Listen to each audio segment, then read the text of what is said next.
सर्वप्रथम भक्तजनों, सभी श्रोताओं, माताओं, बहनों, भाइयों और देव भक्तों को मेरा सादर प्रणाम।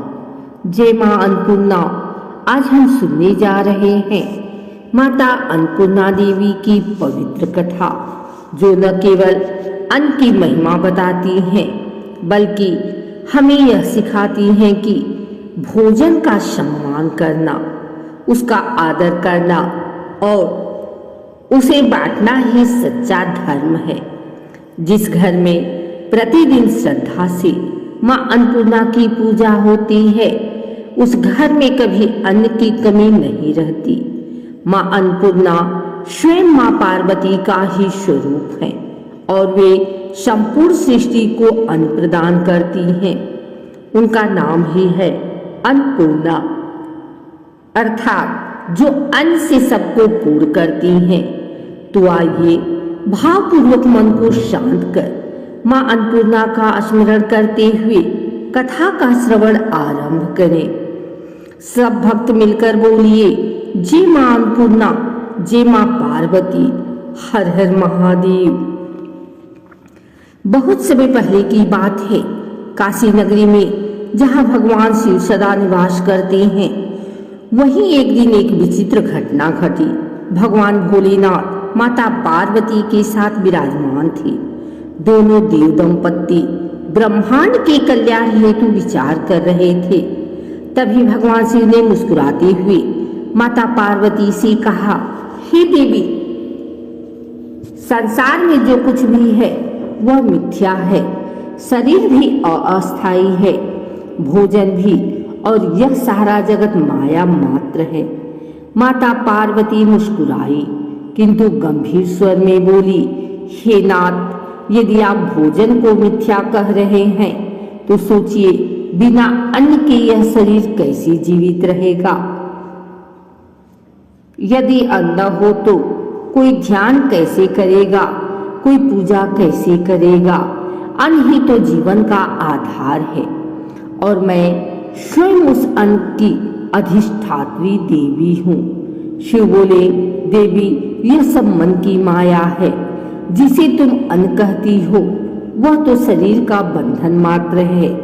आत्मा को न अन्न की आवश्यकता है न जल की। यह सुनकर माता पार्वती मौन हो गई, लेकिन उन्होंने ठान लिया कि भगवान शिव को यह दिखाना ही पड़ेगा कि बिना अन्न के यह सृष्टि कैसी हो जाती है। माता पार्वती ने अपनी दिव्य शक्ति से संपूर्ण सृष्टि से अन्न को लुप्त कर दिया। न कहीं खेतों में अन्न उगा, न वृक्षों पर फल लगे, न नदियों में जल बहा। कुछ ही दिनों में पृथ्वी पर त्राहि त्राहि मच गई। लोग भूख से तड़पने लगे। ऋषि मुनि ब्राह्मण गृहस्थ सभी निराहार हो गए। काशी नगरी में भी चूल्हे ठंडे पड़ गए। कोई पूजा न हुई, कोई हवन न हुआ। भगवान शिव स्वयं भी भूखे रह गए। तब भोलेनाथ को एहसास हुआ कि माता पार्वती का कहना सत्य था। अन्न ही सृष्टि का प्राण है। अन्न के बिना धर्म, कर्म और ध्यान कुछ भी संभव नहीं है। कुछ समय बाद माता पार्वती ने सोचा, अब संसार का दुख देखना असह्य हो गया है। अब मुझे अपने अन्न रूप में प्रकट होना होगा। उन्होंने काशी नगरी के एक भाग में स्वर्णमय रूप धारण किया।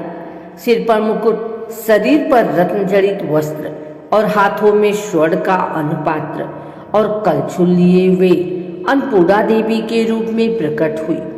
उनकी आभा से चारों ओर प्रकाश फैल गया। जैसे ही वे प्रकट हुई, वहीं पर विशाल रसोई घर स्थापित हो गया।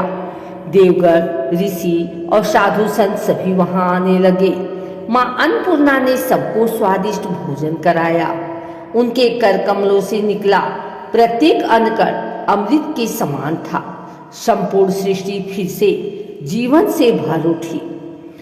जब भगवान शिव ने यह समाचार सुना कि माता अन्नपूर्णा काशी में प्रकट हुई हैं और सभी को अन्न दे रही हैं, तो वे स्वयं वहां पहुंचे।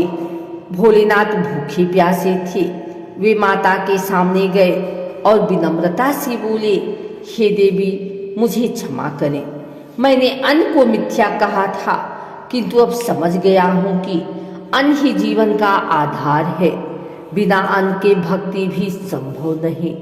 माता अन्नपूर्णा मुस्कुराई और अपने स्वर्ण पात्र से एक मुट्ठी अन्न लेकर भगवान शिव को समर्पित किया। जैसे ही शिव ने वह अन्न ग्रहण किया, सारा संसार पुनः समृद्ध हो उठा। फसलें लहलहाने लगी, नदियां बहने लगी और लोगों के चेहरे पर प्रसन्नता लौट आई। माता बोली, हे नाथ, अब आपको ज्ञात हो गया कि अन्न कोई साधारण वस्तु नहीं, यह स्वयं देवी का स्वरूप है।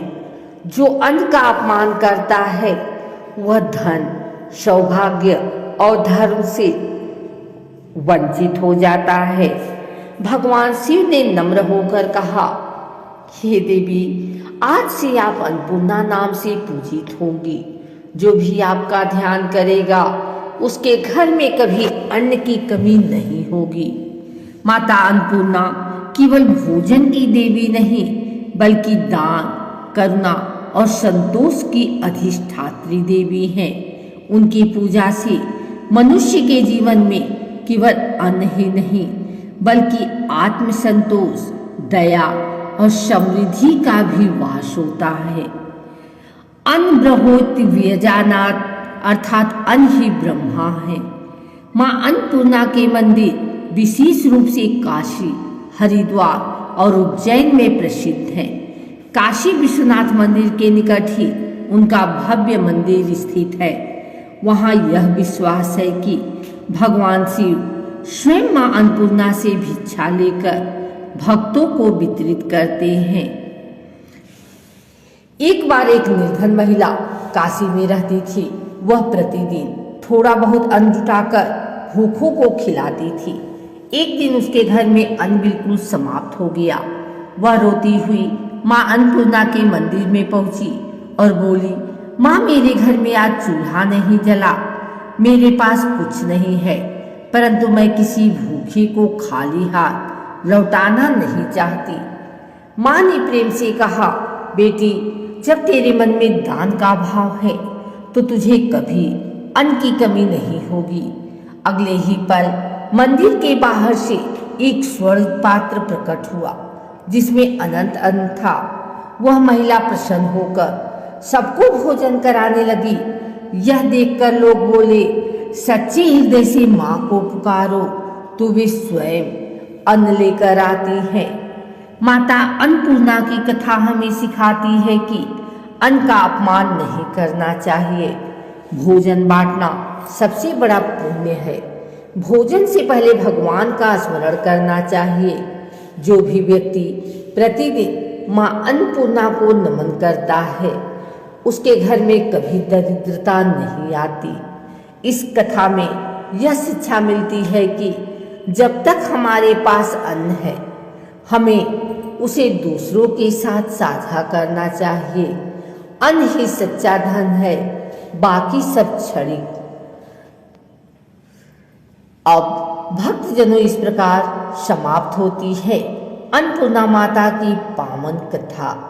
जो श्रद्धा और भक्ति से इस कथा को सुनता या सुनाता है, उसके घर में कभी अन्न की कमी नहीं होती। माँ की कृपा से उसके परिवार में सुख शांति बनी रहती है। तो आइए अंत में सब मिलकर हाथ जोड़ें और प्रार्थना करें। हे माँ अन्नपूर्णा, हमें सदैव संतोष और सेवा का भाव प्रदान करो। हमारे घर में कभी अन्न की कमी न हो और हम जो भी भोजन करें उसमें आपका आशीर्वाद बना रहे। सब मिलकर बोलिए, जय माँ अन्नपूर्णा, जय भोलेनाथ, हर हर महादेव।